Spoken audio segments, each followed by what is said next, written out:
Eye on St. Lucie. I'm Kerry Padrick, your host, and today's edition will be focusing on a topic entitled Mental Health Youth First Aid. This is a program that was brought to us through a grant writing team with Student Services, and it's an opportunity for us to make certain that what we do to educate the whole child is at the optimum level for St. Lucie Public Schools. Joining me today is Mrs. Stacey Cason, who is a program specialist with Student Services.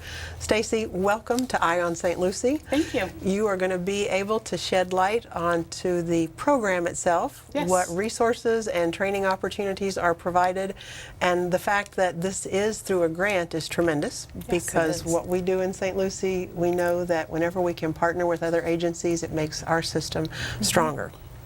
So let's jump in and see what this is all about. But first of all, you've got a long legacy of support in St. Lucie Public Schools. You've been with the district for 14 years. Yes. And you've provided services that deal with our policies. You helped connect to community agencies within the area. Personally, you've been very supportive for me over the years with issues such as attendance and various things dealing with our progression plan, so I always do appreciate that. But why don't you share with our audience what it is, because that's just a sliver of the service that you provide to St. Lucie Public Schools. So I've been with Student Services for 14 years now, and most of that has been as a school social worker. And we employ only 8 school social workers in our district, but we do a wide variety of activities, from ensuring good student attendance to helping our school psychologists and other team members evaluate students for special education services. We're also doing referrals to community services and agencies for students that are in need of assistance for counseling or behavioral services, or someone who just needs help getting some financial needs met for the rent's been not been paid or the lights have been turned off. So we really are that link, if you will, between the school and the home to be able to make sure that kids are at their best and able to be more successful when they're in school. That's what our roles are. And I heard you mention behavior, because the academic side is just a portion of what we focus on, and making certain that we've got children that are safe and secure, and that we've got the behavioral components in place is truly a vital component as we move forward and prepare children for the world of college and the world of work. So is that something that you focus on a great deal, or is there a balance? I think it has to be a focus of what Student Services does for children in our school system. The parents and families really are children's first teachers, but kids need to be socially and emotionally competent as well as academically competent. And they come to school with a certain skill set, but maybe it's not as developed as it should be for all children. So one of the things that our school social workers, psychologists, behavior analysts, people of that, and our school counselors really are part of our role is to work on helping children to develop that social and emotional competence, in addition to, well, because they have to develop those things in order to be academically successful. You have to be able to get along with people in order to be able to function. And we do know that soft skills are very important, being able to collaborate in the workforce, etc. So is this really what led you to seek opportunities to continue to build capacity? You mentioned there are 8 of you, and we've got a school system that supports 40,000 children. Yes. Is this what led you to seek opportunities for other forms of talent development? Well, we're always on the lookout, if you will, for grant opportunities that we might be able to use to enhance our services that we're doing in Student Services. Whether that is something to do with evaluations of students, with developing the PBIS system for behavioral expectations, or whether it is something that allows us to do some direct service for students. We're always on the lookout for that. And we really just kind of came across, if you will, a couple of grant opportunities in the spring of 2014, one of which was being made available by SAMHSA, which is the Substance Abuse and Mental Health Services Administration. It's an arm of the federal government. And they were looking for, in this grant proposal, looking for school districts or local education agencies that wanted to implement youth mental health first aid and develop that into a training program for their school district, so that we can bring awareness about mental illness and mental difficulties and challenges that students have, to be able to raise awareness and to bring some information to the people that see kids every single day, which is the education system. And that sounds just absolutely vital as we as adults, as caring adults, are charged with making sure that we equip our students with those skills that are necessary. So moving through the talent development sessions, what is it that participants are going to learn? What are they going to walk away with and be able to do better to serve our children? So mental health first aid is set up to be, really there's two main components to it. There's a component that starts with what is mental illness and what does it look like? What do you look for? And then how do we help people who are suffering or maybe dealing with a mental illness? The first section of the training really talks about what does typical adolescent development look like? What's normal for our kids to experience? And then we delve into some of the more common mental illnesses and what are some of the signs and symptoms that might be exhibited by adolescents who are going through those difficulties. And then the second part of the training really is where we develop an action plan of how we can intervene and how we can help and how we can support children in that respect. And it really is it's targeted not to be, it's called first aid for a reason. It's first aid, just as if it was for physical health issues. We're not going to come out of this training being a therapist or a counselor or someone who's going to sit down on a day-to-day basis and provide therapeutic services. In regular first aid, we teach somebody to provide immediate help until the professionals can arrive. And that's what the mental health first aid is also.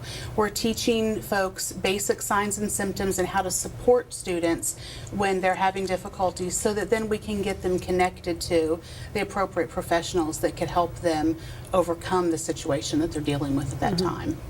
So then, who should be a participant in this course? Is it open to everyone, or do we have a target audience? The targeted audience for our grant purposes would be school staff members of any type. Anyone who is working with adolescents on a regular basis, particularly teachers, coaches, counselors, mentors, volunteers, parents, anyone who's working with children. It is appropriate for people who see kids on an everyday basis, whether it's in a volunteer capacity or a formal capacity of a classroom teacher who sees them. And I'm thinking about you, and I know you're very visionary and you're very goal oriented. So while we have people taking this course, we also want to make sure we train people so that even after the grant is over, we can sustain that. Do you have people that are trained in this? So what the grant required us to do was to have a small cadre of trainers trained within our district. So we have a team of 6 people who have been into the Train the Trainer training, and now it is the 6 of us who are training people in the district and in our community as well in the program, so that we can get that spread out, if you will, take it to more as many people as we can. There's actually a training going on today. We have 2 of our trainers who are providing a training today. Outstanding. Very good. And I know, obviously, like anything we do in St. Lucie Public Schools, we research the program widely, making sure that our return on investment is absolutely at the pinnacle so that we can serve children the best. What type of research did you do to determine that this was the program that we needed in St. Lucie Public Schools? So when we're looking at grant opportunities, we're really looking at issues and things that will, number one, benefit our students, number one, that are coming from evidence-based practices that have been tried by other institutions and other entities to be proven as helpful and impactful. The program for mental health first aid was originally developed in Australia in 2001. And the developers of the program gave permission to a multi-agency group here in the United States a few years after that to develop a program that we could bring to the United States. And it was the Maryland Department of Health, the Missouri Department of Health, and the National Council for Community Behavioral Health. Those 3 entities went together to develop a version for the United States. And it was originally focused on a program to help adults who are working with other adults and recognizing signs and symptoms of mental illness. But some researchers at Georgetown University really saw the need for this to come to our young adults in this country.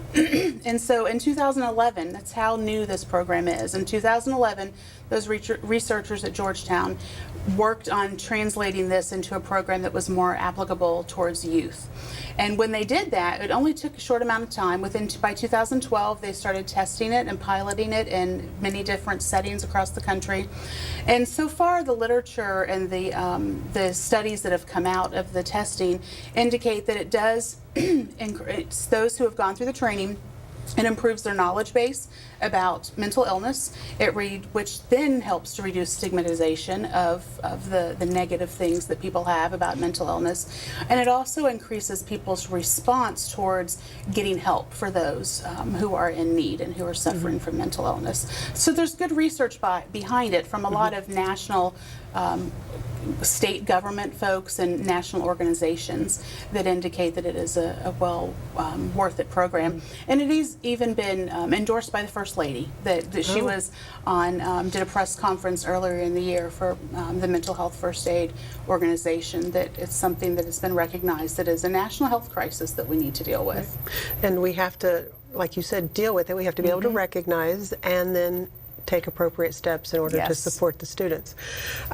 Is there any one thing that is coming from the voice of the participants, like that is the most valuable piece of this training that you've heard so far? Or some of the common comments are, it's informative, it's valuable, it's helpful, everybody should have to take this. I don't know why we didn't have it sooner. It should be part of every training program. So we've gotten really good feedback. The only negative thing is it's a full 8-hour training. It's a long day and it's a lot of information. So, but we break that up with activities, and there's lecture, but there's activities and there's videos, and it's a really interactive training that really lets you dig into the work and kind of see by example what's happening with people who are suffering with mental illness. And then, as with any follow-up to training, there's that personal coaching side by side, and I know that you are definitely out there doing that. Do you get a lot of after action calls, or just what ifs and how abouts after the trainings? I don't know that much has happened yet, but in our school district, we do have policies in place for when children are in crisis and when we have to make decisions about how to help a student who might be expressing an indication that they might be wanting to hurt themselves. So we have those policies in place, but we really have found, and all of those phone calls after the fact come to student services so that we can keep track of how often that's happening, and we can make sure that we're providing training to the school sites that need some additional support, if you will. So in that respect, we definitely see, we really need to reach out to this school because maybe the target population that they have right there, they could really use some extra support for their teachers for how to help these kids, because we're getting a lot of calls regarding these issues from a particular site. Yeah. And in the same way, you're right now talking about using data to figure out which sites need more support. I also know that with a grant, there are goals. Of course. We have a certain amount of time in which to make certain that trainings occur, number of people have been trained. So talk to me about the goals and your success so far with achieving the goals as related to this grant. So the grant itself is a 2-year grant that we received. It was from September of 2014 to September of 2016. The first year, the goals that we outlined for ourselves were to hold at least 5 trainings and to train about 100 to 125 people. And our first year was phenomenally successful. We had a lot of response to the trainings. We ended up having 13 trainings in our first year and trained 241 people. So well beyond, more than doubled our expectations for the first year's work. And of course we had the 6 trainers who were trained as well during the year. And then the second year, our goal is to have 8 trainings and then to reach about 200 people. So we're well into that. We've had 1 training already this month. We have 1 today. We have 2 scheduled in December. So our current training schedule for our school district staff is that we have a training scheduled once a month for the remainder of this school year that are open to anyone within the school district to attend. That's fabulous, and especially knowing that you've already surpassed some of your goals. It was very exciting for us to be able to get so far so quickly. Yeah. Well, you mentioned the number of people that you have trained. What about the organizations, since this is also open to community? What are the organizations that are So when we seeing this as wrote the valuable? grant, some of the agencies that we sought some support from would be some of our local mental health agencies that we work with on a regular basis, and then also some of the other community-based entities like the Sheriff's Office. And so to that extent, we did, the week before school started, we offered a training and partnered with school resource deputies. And so all of the school resource deputies from the Sheriff's Office have been through and received this training. And they really were very open to it and very receptive, and it was a good fit. I think they enjoyed that. And then we've also partnered with the Department of Juvenile Justice and have done a training for their juvenile probation officers. We've partnered with the Department of Children and Families and Devereaux, which is the agency that does case management for children who are in out-of-home care, like foster care. And we have worked to train their investigators and their case managers. That's actually what's going on today, is another training for those individuals. And then we have scheduled in December a training at Children's Services Council that's going to be offered to the partner agencies that they work with, that anybody from any of the agencies in our community that work in some way with young adults. Sounds like you have covered the gamut of St. Lucie County. It's very big. Well, it's wonderful because you're speaking the same language. When we're talking about the needs of our children, now there's common vocabulary and common strategies to put into place, and I'm sure you find that helpful in your work with others. It is, and one of the things, it really is a very basic course. I mean, it's first aid. So, but we have had people who are mental health professionals who have taken the class, and you know, those people, it may seem basic or rudimentary information for them. However, it's the commonalities that they see in the same basic language, and it gets them on the same page as what our school staff are seeing. So it's very helpful in that respect, and it's a refresher, if you will, and a new way to look at some of the issues that are facing our young adults. Yeah. And as our technologies increase and opportunities become more streamlined and easy to access, you know, we need to be very attentive to what they are facing and what their needs are. Absolutely, because it's very challenging for what our students are going through right now these days. So if someone who is listening right now were interested in learning more about youth mental health first aid, where would you direct them? Well, if they are a school district employee, we have trainings available through our electronic registration system, so they can go there and look for the dates that are open. If they are a community member, they could reach out to me directly at the school district office, and I could give them some training dates that we have set up that are specifically for community members. And we're trying to schedule something still right now, actually with the Parent Academy, who's a great partner to the school district. Absolutely they are. That would be open to anyone in the community who would be willing to attend. We've had open seats at most of our trainings, so we've invited non-school folks to come if we're going to have a training and we have open seats. We want to fill them. We want to make more people aware of it as we can. So what phone number would they use to reach you if indeed they were interested? My number at the school district is 772-429-4524. Okay. And so if they wanted to learn more about the Youth First Aid online, there is a website. Yes, mentalhealthfirstaid.org is the site for the corporation, and you can go there and you can read about it and read some research behind it and learn exactly, you know, some of the details of it. If you lived somewhere else, you could find a course locally in your area and be able to find out just some more information in general about the program. Yet another perk to us supporting a national initiative. Yes, exactly. It's available in many nationwide, locations. and there are many states who have mandated that they have some type of trainings for their, for school employees and for people who work with young adults. And so there's many states that have taken it into a statewide push that it's going to be spreading throughout different areas. Right. So we invite people to come into our schools and take a closer look. Let's cut now to a video so that people can see what this training is all about and take a closer look into this particular program. I'm Brian Gibb, and I'm the Director of Public Education for the National Council for Behavioral Health, one of the entities that manages mental health first aid in the United States. The program basically is like first aid in that it It helps a layperson or a professional develop some skills on how to recognize signs and symptoms of mental illness, de-escalate someone who may be in crisis, or if appropriate, refer them to services. We've added to the programs available a youth mental health first aid course, which is designed for adults who work with young people, whether in a school setting, a youth group setting, or even just a neighbor or your own child. Youth mental health first aid can help learn what the signs and symptoms of mental illness might be in a young person and how you might be able to help. Okay, my name is Ray Creighton. I'm the training coordinator for JEBS Human Services, in addition to being a recovery advisor for Philadelphia Health Management Corporation.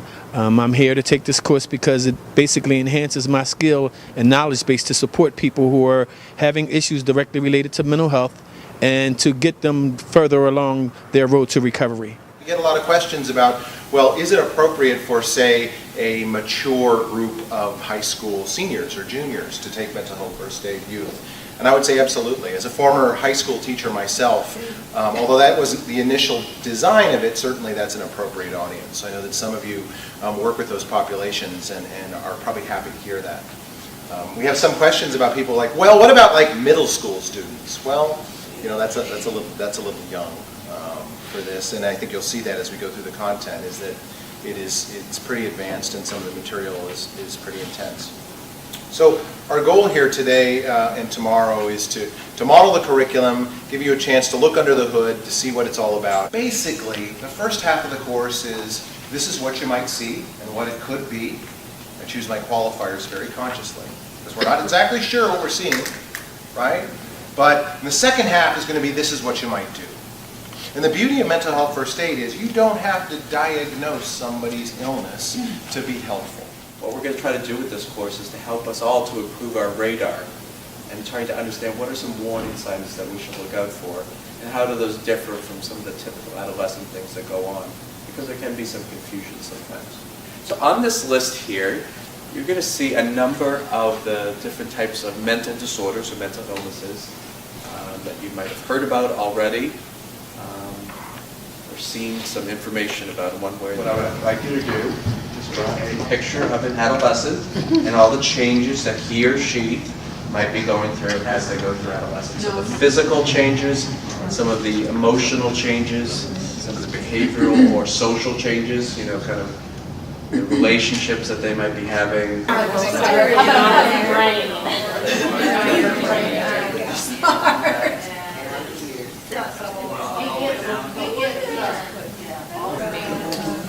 You know, and it's a transition from being very dependent to independent.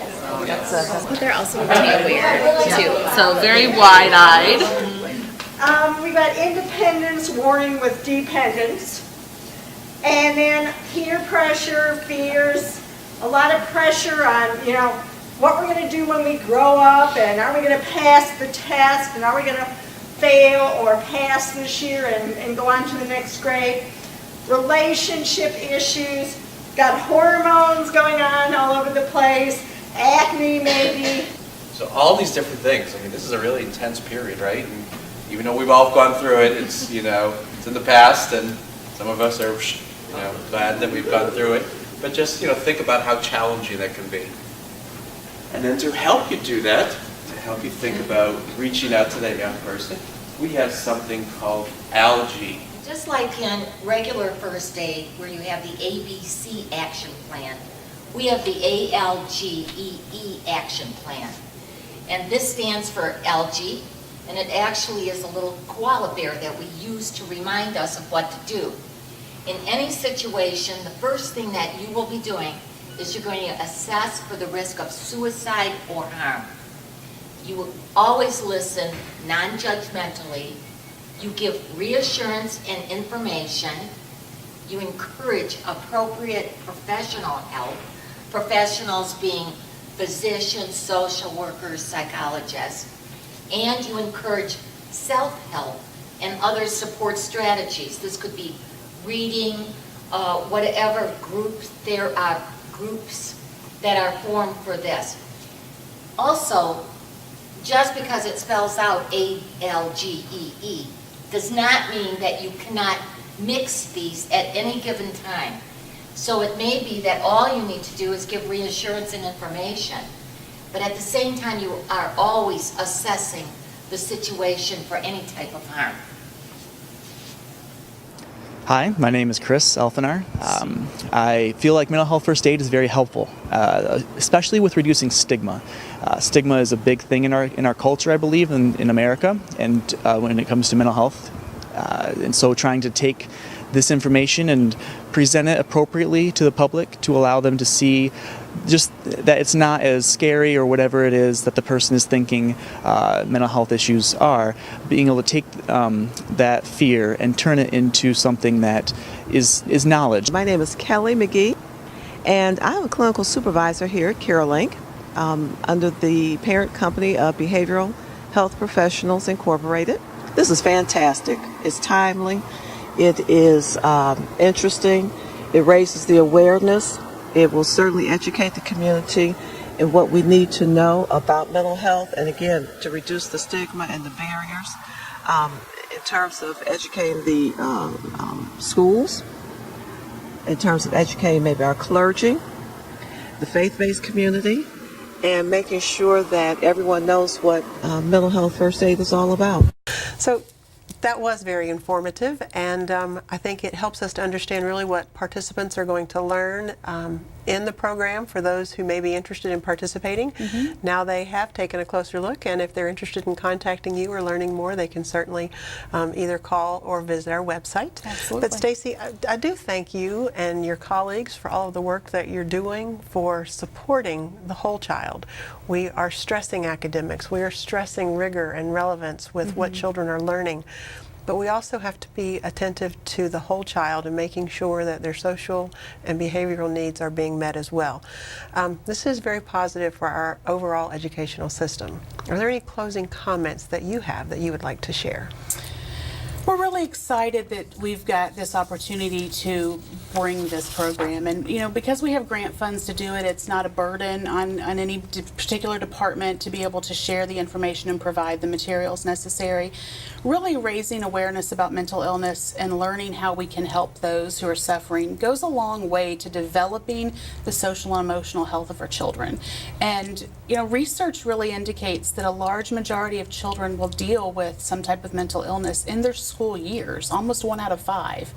And that's a huge number of children. So if we can do something by bringing awareness and knowledge to our employees who see kids on a daily basis, then and recognize those signs and symptoms, the earlier someone gets treatment and help to support mental illness, the better the outcomes are for improved mental health. So if we can have a partnership and availability to do that, we really want to be able to do it. Outstanding. Thank you so much for joining us. Thank you. And for our viewing audience, I would like to remind you that St. Lucie Public Schools does have a commitment to teaching and learning, to talent development for all staff members, for making certain that we are providing our students with safe and secure facilities and environments to learn, and to making sure that we are providing communication both internally and externally. Thank you for joining us on Eye on St. Lucie.